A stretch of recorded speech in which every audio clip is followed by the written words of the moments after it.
કિરણભાઈ વેજલપુર આમ આદમી પાર્ટી આપણે સૌ જાણીએ છીએ ગોમતીપુર પોલીસ સ્ટેશનમાં આજે આવવાનું થયું મારે મહેશભાઈ દેસાઈની જે હત્યા થયેલી અહીંયા 6 તારીખના રોજ સરેઆમ પોલીસ સ્ટેશનની 200 મીટરની અંદર અને ત્યારે માલધારી સમાજ ખૂબ ઉગ્ર હતો ત્યારે અધિકારીઓ દ્વારા અમને એક બાહેધરી આપવામાં આવી કે જે પોલીસ અધિકારી જે સફર મકરાણી છે તેની પર ફરિયાદ કરવામાં આવશે અને જે ગુનેગારો છે તેના તમામ મકાનો પાડી દેવામાં આવશે એવો દાખલો બેસાડીને લોકોમાં દાખલો બેસાડશે। ગુનેગારો પકડાઈ ગયા છે પણ ઘણા દિવસો બાદ ગુનેગારો પર બીજા એક્શન લેવામાં નથી આવ્યા, જે તેમના મકાનો પાડી દેવા। ટૂંક જ સમયમાં સોલા બાજુથી કોઈ માલધારી એક ગાય ડબ્બામાંથી પકડી ગયા તો તે ગાય છોડાઈ ગયા તો તેના મકાન તાત્કાલિક ધોરણે પાડી કાઢ્યા। તો કેમ આટલા દિવસ થઈ ગયા તો આના મકાનો તોડવામાં નથી આવતા?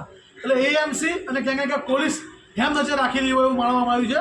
અને હું માનનીય ગૃહમંત્રી સાહેબને કહું, આપણે જ્યારે ગપ્પુ મારતા હોય કે કોઈ પણ ગુનેગારોમાં છોડવામાં નહીં આવે તો આ ગુનેગાર તમારો કંઈક સંબંધી લાગે છે કે એવું સાંભળવા મળ્યું છે કે તમારા ધારાસભ્ય દિનેશભાઈ કુશવાહ જે અહીંયા તેમના ડ્રાઈવર છે અને તેનો ભાઈ છે એટલે તેની પર હેમ નજર રાખવામાં આવી છે। એટલે આપણા ધારાસભ્યના ડ્રાઈવર પણ અહીંયા બચી જાય એટલે તમારી જોડે આ લોકો ગુનેગારોને તમે છાવડી રહ્યા છો સ્પષ્ટ દેખાઈ રહ્યું છે।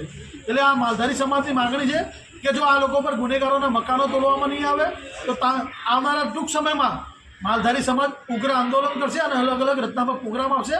અને તમે ગપ્પુ મારતા વિચાર કરજો કેમ કે લોકોના તમે હત્યા થઈ રહી હોય તમારી પોલીસ સ્ટેશનની બહાર અને તો પણ તમે ના બોલો અને ત્યાં સુધી લોકો આવા ગુનેગારોને તમે છાવરી રહ્યા છો એ સ્પષ્ટ દેખાઈ રહ્યું છે। એટલે અમારી માલધારી સમાજની માગણી છે કે આ પરિવારને ન્યાય મળે ને આવા લોકો પર કડકમાં કડક કાર્યવાહી કરવામાં આવે જેથી લોકોને દાખલો બેસે એવી માગણી મળે।